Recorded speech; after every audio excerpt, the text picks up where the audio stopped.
Man, I feel awesome. My weight's great. I was able to go out there. I just feel real loose, real fluent. That's what we've been working on the entire training camp. Just, having that volume, having that power, having that defense, and just having everything line up for me. That's what it's been like. I think yesterday when you guys faced off, a lot of people were like, whoa, I didn't realize Damian was that much bigger than Tyron. What was your feeling as you were standing there? When was the last time I stood across from someone that was 5'9"? I'm probably the shortest guy in the division, but, I make up that with explosiveness and power. Tyron, what do you think of some of the new weight rules that CSAC has enacted? Has it been a pain for this fight, or is it not a big deal? For a world champion that's never missed weight, I feel like it's a bit unnecessary for myself. I never went out there and performed poorly because, of the weight cutting issue. I've been doing this since collegiate wrestling, really since high school wrestling. So I feel like I understand what they're trying to do, but we're not boxers. Boxers fight very close to their weight. They also spar too much. They spar 3 or 4 hard days in a row. That's more of a health concern than I think the weight issues. If the sport of MMA, if everybody said, hey, I weigh 190, you weigh 190, let's fight at 190, the world would be a happy place. But unfortunately, it would take 50, 60, 70% of the entire UFC to make that choice for it to have an impact. So I don't think that what they're doing right now is going to be an overnight, impact for our sport. There was a lot of criticism about your last fight, Undressed or Not, and I know you explained afterwards how, you're fighting I don't really have to explain. And, I'm a world champion. I'm fighting the best of the best. At this level, guys don't want to be finished. I don't want to freaking be finished. So when you're fighting someone that's coming after your belt, they got to come and take that belt for you. And, I don't go out there fighting to prove critics wrong. I already fight in a freaking explosive fashion that what I do just naturally by myself is enough to please the fans. So I don't bear that weight. I don't go out there and say, hey, I've got to do something different than the last fight. Stephen Thompson has made his living off guys being over aggressive, guys that just get frustrated and say, F it, I'm just going here and knock this dude's head off. And what happens? They get knocked out. They eat the canvas. So it was a chess match going on. The true martial artists and the true people that understand the sport and what was going on, they understood the game that was being played. So you're fighting a different kind of specialist this time around. Yeah. How do you think this I'm the specialist in MMA. That's the whole thing. I'm the best fucking fighter in the welterweight division. I'm the best wrestler. I'm the best boxer. I have the best conditioning. I'm the most explosive. They're fighting the specialists. I just so happen to specialize in MMA. So with that said, fighting Damian Maia, fighting Stephen Thompson, I basically just absorbed their powers. Things I would have never done in my game, now I'll do those things against other opponents. Tyron, Sunday marks the 1-year anniversary of you becoming champion. July 30th of last year is when you knocked out Robbie Lawler. This past year, would you say it's the greatest year of your life? You want me to be real? You want me to give you the patty cake? No, it's not the greatest year of my life. The greatest year of my life is things like when my kids were being born and when I freaking was an All-American in wrestling. Those are things that are greatest. This is what I expected. I want this platform so that I can inspire people, so I can motivate people, so people can see a young kid from Ferguson that came from shit, that's made his way through, through all this crazy, all these stumbling blocks, all these stumbling things that can stop you from getting there. That's my journey. That's my path. Has it been the greatest year of my life? Financially, many people will say yes, but it's a lot that goes with being a champion. It's a lot of burden you have to weigh. It's a lot of expectations. And with that said, the more money you get, the more problems you have. So I've done a good job. I have a great team to manage those problems. But I'm not going to act like, now that, I've made a certain amount of money that, oh, life is over, no problems exist. And that would be kind of a fluff. So I know you don't want the fluff answer. That's the real shit. What's the biggest difference between this Tyron and the one that we were talking to 2 days before UFC 201? 201. That fighter should have been what Damian Maia was. He was happy to get the opportunity to prove that he was a world champion. He would have taken that fight on 1 day's notice. He was going out there confident. He was taking out Goliath. Everybody thought Robbie was a boogeyman at that time, except me.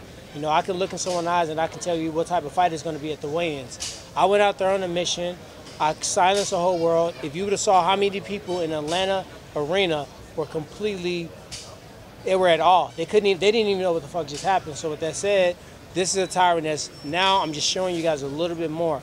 I still have yet to have that fight where I showcase everything my coaches know I'm capable of, all the skills, all the things that I bring to the table. I've yet to have that fight where we see me pour it all on. So I'm just looking for that perfect fight, and hopefully, Damian Maia be one step closer to that one. What would you call the closest that you'd be into getting that? Kashek.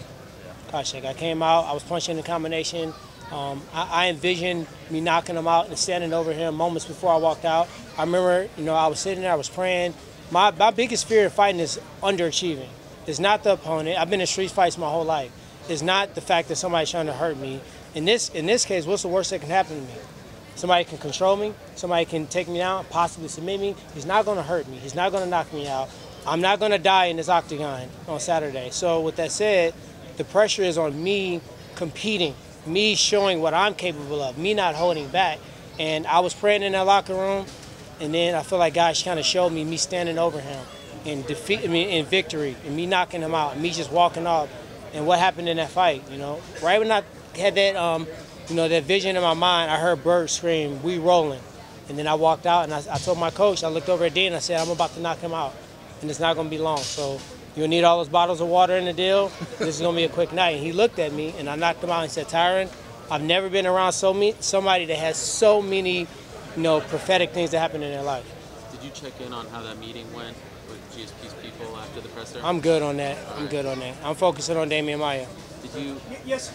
Did you read John Jones's comments to the LA Times yesterday about his relationship with Dana and how he considers Ari Emanuel his boss? And he said that Dana only checks in with you when he wants to make money off of you, but when you can't, he's not really there for you. And I was wondering if you read that. No, I didn't have an opportunity to read it yet. There's been so much going on with the media and stuff. I just been kind of trying to take a step back and just focus on this fight. So no, I did not get an opportunity to read it. All right. Yesterday, Dana said that GSP gets the winner of this fight. You seem to have some doubt about that. Do you feel confident you'll get? At the end of the day, that's what happened when fighters start looking too far down the road. You get your ass whooped. You think about Georges St. Pierre. I got Damian Maia, who's on a 7-fight win streak. Everybody who has a great answer, just don't let him take you down. He still takes him down and get on their back and beats them. So with that said, it's not in stone. I've never seen a bout agreement. Georges St. Pierre hasn't communicated to me or my management team that we're fighting next. So with that said, in victory over Damian Maia, that opened up doors for everything else.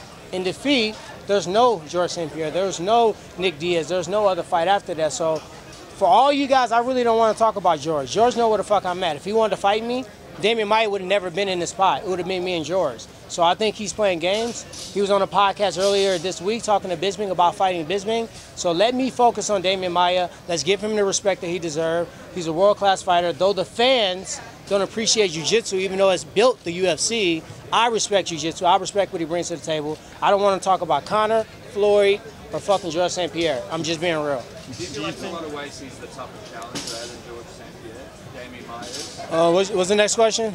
You have the second best takedown defense in UFC history percentage-wise. Yeah, I have the number one in welterweight. So yeah. Would you be surprised if he gets you down once? No, I wouldn't be surprised because he doesn't take a traditional takedown. He takes what we call a jiu-jitsu takedown. He just needs to get close enough to get his fingertips on you. All the takedowns don't result in him lifting you up and putting you down. Some of them is getting on your legs and jumping a half guard. Going double leg, single leg, half guard, deep sweep. So with that said, it wouldn't surprise me, and I'm not going to say, hey, he's never going to take me down in this fight. But if you do your research and you do the math, you realize that Jake Shields, who dominated Damian Maia, he attempted to take me down 18 times. And he came up short 18 times. And I'm prepared to go out there and do the same thing. You said you can see in people's eyes how the fight is going to go. You got a chance to do that with Maia yesterday. His face was twitching a little bit. Sometimes guys want to show you that they're ready and that they really want something, and they can't stop their face from convulsing and kind of trembling a little bit.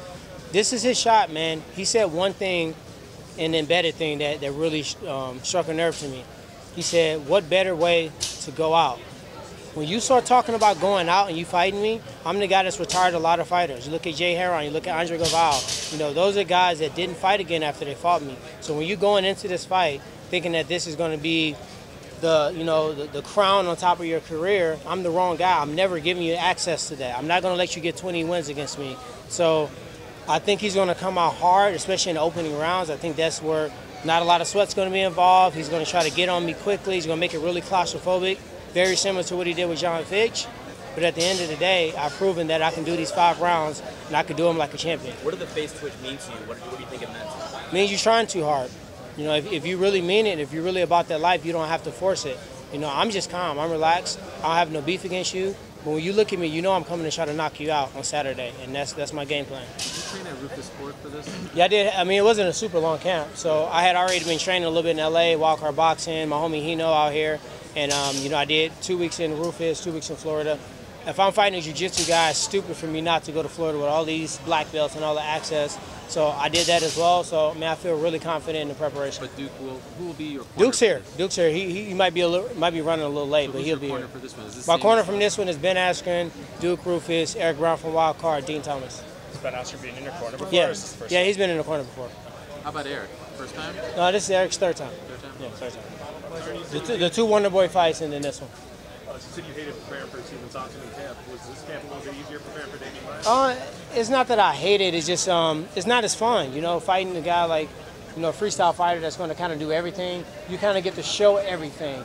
In this fight, it would be stupid for me to try to show you guys my Brazilian Jiu-Jitsu. That's an idiot move. You know, so in other fights, I feel like I can showcase all the different martial arts. So this one was frustrating to the point that if you're not used to that claustrophobic pressure coming at you, then, you know, it can take you over. But I've had the Andre Gavaz, I've had the Jake Shields, I've had the Nathan Coys. Those are the guys that come at you nonstop. It's almost like a walking punching bag. And, you know, if you want to walk into a leather glove and right hands and left hands and uppercuts, then be my guest. You say you're an MMA specialist, and you just said that answer there as well. Who do you think is the #2 guy in your division at, you know, doing everything really well and putting that complete game together? It's hard to say. It's a very tough division. These guys are masterminds at making these matchups, and when they do that, you start seeing the guy raise up, get matched up, fall down. So it's just very hard to say at this point. Speaking of your division, you're the last guy to fight Robbie. He's on this card as well. How do you think Donald's going to do moving up in weight, you know, to fight him? I think these guys, he's not moving up in the weight. Donald's been in his weight for, 4 or 5 fights. So he's in this weight now, as far as I'm concerned. These guys are both coming off of a loss. Obviously, Robbie hadn't fought in almost a year. So it's just really, when these guys are both mentally strong and both mentally prepared, that's when they're world beaters. So if we see both of these guys come out and they're mentally ready, we're going to see a phenomenal fight. If we see one guy kind of wince back and kind of be a little timid, we'll see the other guy step up. So it just depends on what these guys are mentally.